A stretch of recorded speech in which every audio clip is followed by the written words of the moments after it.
Mario's a sociopath, Peach is a bipolar dictator commanding an army of brainwashed fungi, and Bowser is a struggling single parent. Is there, anyone left? Well, hello.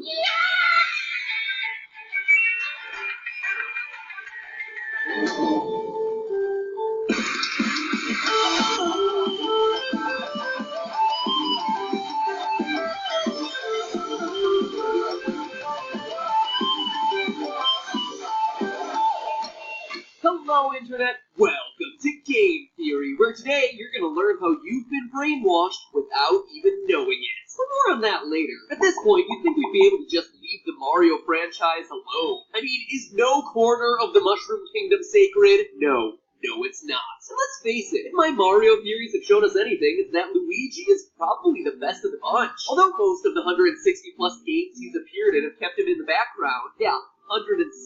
I was surprised too. When he's not there to just fill out the doubles for Mario's tennis games or ride in the back of Mario's cars, we get the sense that he's an awesome guy. Sure, he may be a coward, but even in the face of fear, he still gets the job done. Clearly loves, admires, and respects his brother, as we see countless times throughout the series. Specifically on Star Hill in Super Mario RPG, and from his journal in Paper Mario. I mean, the guy's willing to suffer through haunted mansions and horrendous spin-off titles whenever Mario goes missing. And he's even been known to cry tears of joy when he successfully saves his brother. He's just cool, more psychologically deep than pretty much any other character in this franchise. With fears, hopes, dreams, wishes. And let's face it, he wears green. Game Theory's color is also green. Match made in heaven. I kinda like the guy. You know what? It's long past time that we give Luigi some well-deserved love. And yet, once again, as we've seen time and time again in this franchise, looks may be deceiving. Because in researching the lovable underdog Luigi, one particular appearance of his stood out from the rest. If we're talking about really diving deep to find out what makes Luigi tick, we need to look no further than a game where we get to see all the sides of him. All two sides, that is. Because the most insightful title for talking about Luigi is Super Paper Mario. Admittedly, while the character may seem flat at first, let me tell you that there are a lot of dimensions to explore here. Get it? They're all paper jokes. I'm sure you got it. You're just cringing and hoping that the script moves on. Hey, PewDiePie, put this in your next cringe compilation, huh? In case you haven't stumbled into this particular corner of the Mario games, I can't really blame you. This game is perhaps the most unusual in the official Mario lineup, outside of the gameplay being completely unique and completely bonkers, requiring you to hop into and out of 2D and 3D environments. The tone of this game is just so much darker, so much more sarcastic, and incredibly cynical. Whole worlds get ripped to shreds, leaving only nothingness in their place. Mario and the gang quite literally travel to hell, known here as the Underwear. And breaking all rules, Bowser and Peach pretty much get married. You know all that creepy music I used in my early FNAF theories? A bunch came from this game. Yeah, we've come a long way from your parents' Mario athletic theme. Regardless, even if you didn't play Super Paper Mario, here's what you need to know. The big baddies for this game aren't Bowser and Peach, it's Count Blackman. Not JonTron Black. And his, totally angsty counterculture business associate, Nastasia. At an early point in our story, Luigi finds himself to be the first responder on the scene of Count Black's castle, where he gets duped by two Goombas who lead him straight to Nastasia. What happens next is why this game will end up being important for Luigi. Nastasia uses her hypnotic laser eyes to instantly hypnotize him, turning him into the evil Mr. L. Mr. L. Nope, Mr. L, an arrogant villain with an attraction to Peach and a jealousy of Mario's jumping abilities. He fights viciously against Mario and the gang in multiple forms across the entirety of the game, up to and including the final boss. He's violent, he's aggressive, and he is out for blood. And if you're upset that I did put spoiler tags before revealing that this guy is Luigi, well then, just have no words for you. No words, I say! Now, to understand why this is important for Luigi, we have to talk about hypnosis. In all the official game wikis, Nastasia is referred to as having instantaneous hypnotic powers, and Luigi is referred to as being hypnotized. In-game, though, Nastasia refers to her powers as both hypnosis and as brainwashing. So, which is it? We need to start off by figuring out the differences between the two. In most definitions, brainwashing and hypnosis are different, but they're not necessarily completely unrelated. It's probably best to think of brainwashing as a spectrum. You can brainwash people in a whole bunch of different ways, with some being way more extreme than others. When you think about brainwashing, I'm sure you think about things like the Winter Soldier in Captain America. Or worse, cult leaders who brainwash their followers into doing crazy things, like fearing babies, toting nuclear warheads. Actually, yeah, I'm not brainwashed and that thing scares me, so good job, Cole. Anyway, there are three major types of brainwashing that exist: educational, persuasive, and suggestive, with hypnosis being one of those stops on the spectrum. The most extreme type of brainwashing is known as the education method, and it's the kind of stuff that you see in the movies and most associate with the concept of brainwashing. These are your Winter Soldiers or COD Black Ops styles of mind control, where torture and isolation are working to alter the way the mind feels and thinks. As a result, it's the only type of brainwashing that literally reprograms the concepts of right and wrong in the human brain. It takes weeks, oftentimes months, for someone to be affected by the educational method, which is why cults indoctrinate people over the course of years until they're finally ready to ask them to drink the Kool-Aid. Literally. One of the most famous cases of this kind of brainwashing is the Patty Hearst case. In case you don't know this one, 19-year-old Patty Hearst was kidnapped by the Symbionese Liberation Army in 1974. After she was kidnapped, she was left in a closet for weeks on end with nothing but Liberation Army pamphlets. Every time they let her out of the closet, they talked to her about politics, threatening to kill her, until one day she announced that she wanted to join their cause. After that, she became one of the most vocal representatives of the Symbionese Liberation Army. She even changed her name to Tanya before robbing a bank, kidnapping 2 people, and even building bombs to help murder police officers. And this wasn't an act to make nice with her captors. She never attempted to escape, and even went to prison for her actions as a member of the army. So you can see that the educational method is pretty scary, but it's also pretty hard to pull off. For example, during the Korean War, North Korea tried to re-educate tens of thousands of South Korean and American prisoners of war in special camps designed to brainwash prisoners into being sympathetic to the North Korean cause. At the end of the war, though, only a few hundred POWs, including only 21 Americans, were reported to have voluntarily remained loyal to North Korea. Long story short, this kind of brainwashing is not what we're seeing in Super Paper Mario. This takes years, and usually involves extreme physical and mental torture. What we see happen in the game is practically instantaneous. Nastasia barely has to blink her laser eyes to change Luigi into Mr. L. It's not possible that this is the educational method. So we move down the spectrum to persuasive brainwashing. And this is the form that all of us, myself included, have gone through. Have you ever gotten a compliment on something that you wore, so you started to wear it more? Or stopped from doing something because your parents yelled at you? Well then, congratulations on a successful brainwashing. Another name for persuasive brainwashing is simply classical conditioning, something a lot of us are familiar with, where our behavior changes because we get a reward or punishment for doing something. Our beliefs aren't different, but our expectation for reward is.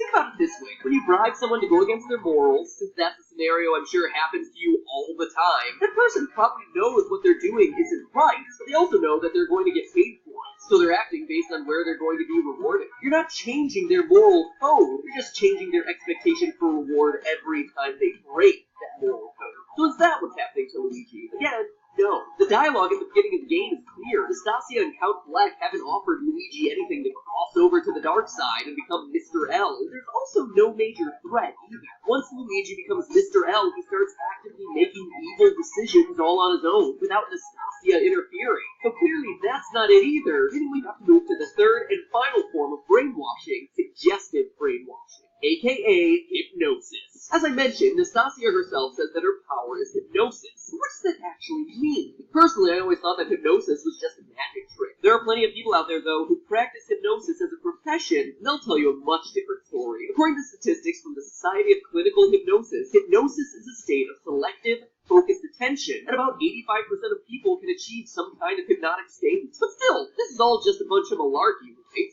Well, no. Last month I went to a YouTube event in New York where Jacksepticeye and I happened to win a taco challenge judged by the world-renowned chef Rachel Ray. Sorry, I had no other opportunity to really brag about that, so I figured I'd shove it in here. But more to the point, at this event we got to see a real hypnosis demonstration done on YouTubers who I know and am personal friends with. And let me tell you, these guys weren't acting. And of course, because it happened to YouTubers, it's all over YouTube. Cue the clip. At first it starts out fine. The hypnotist just asks them to relax. That's nice. Then they start falling over. Then they start licking ice cream, aggressively. Then there come the cows, that of course have to be milked, enthusiastically. Joey's name gets switched to E-I-D-I-O, and Goosey Tooth becomes a fairy. It was a weird day. Afterward, you can see in Joey Graceffa's blog that he felt awake and aware during the whole experience.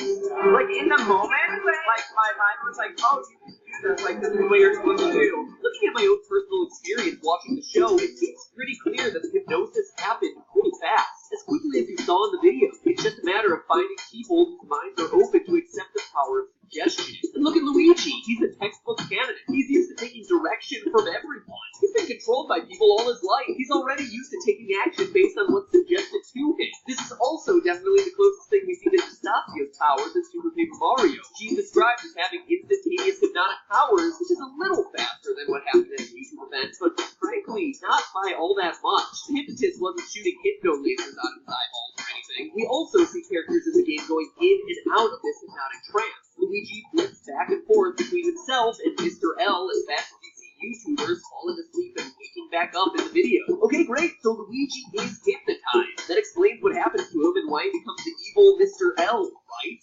Actually, no. It turns out that Luigi's behavior can't be explained away by hypnosis. Listen to this clip from the beginning of my YouTuber Hypnosesh.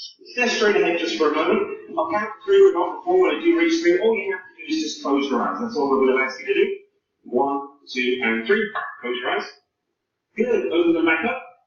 There you go. There's no motion, potion, magic, pixie dust, Harry Potter's not going to run on stage with a magic wand. There is no feeling of hypnosis. All hypnosis feels like is what you imagine it to be. Hypnosis is what you imagine it to be. This is really important because once you're in a trance, you're essentially only as hypnotized as you let yourself become. In my research, one of the most common questions that hypnotherapists get is, will I be forced to do things that I don't want to do? And the answer that they always give is no. That even if the hypnotherapist wanted to make the patient do something that they wouldn't otherwise do, they wouldn't be able to.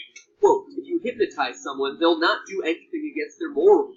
Here's another quote. No, there's no loss of control. Hypnosis allows clients to be more focused and actually achieve more, not less control. Remember, you're not changing what they believe in. You're not bribing them and you're not forcing them. You're just making suggestions that, based on the patient's existing morals, sound like a really good idea. Yeah, Joey, you milk that cow. You milk it good hard. So what's that mean for Mr. L and Luigi? Well, considering Luigi has been hypnotized, and that those under hypnosis won't break their moral codes, that only leaves one possibility. That Luigi isn't acting against his own will in Super Paper Mario when he becomes Mr. L. When Nastasia hypnotizes him, his morals aren't changing. Under that sweet, doofy Luigi exterior we all know and love has existed Mr. L all along. He didn't need to be re-educated, he didn't even need to be threatened. He just needed to find himself in a hypnotic trance where he lost all his inhibitions and fears, and for once in his life wasn't afraid to show how he really felt.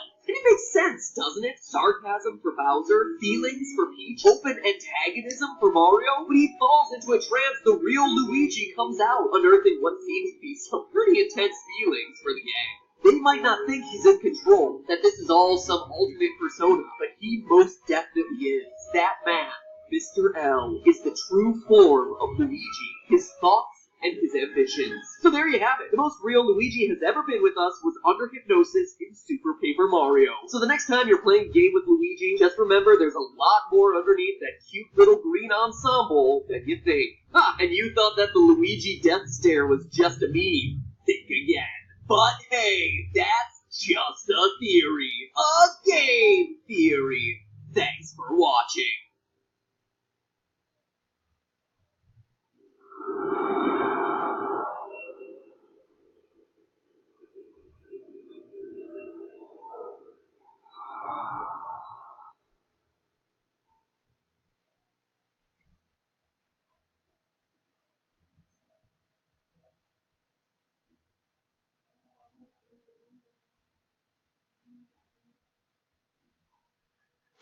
We interrupt this episode of Game Theory before it even begins for a special announcement. Hello, Internet. Welcome to Game. For the last month, we've been live streaming every weekday here on the Game Theorist channel. Everything from solving the mysteries of FNAF. A lot of playthroughs of FNAF 4 actually missed this screen. The Chubby Bunny Pokemon Sing-Off.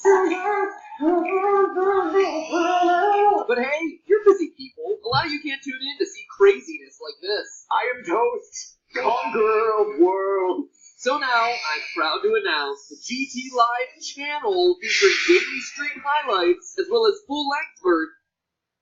Well, that's it for today. See you guys later. Bye!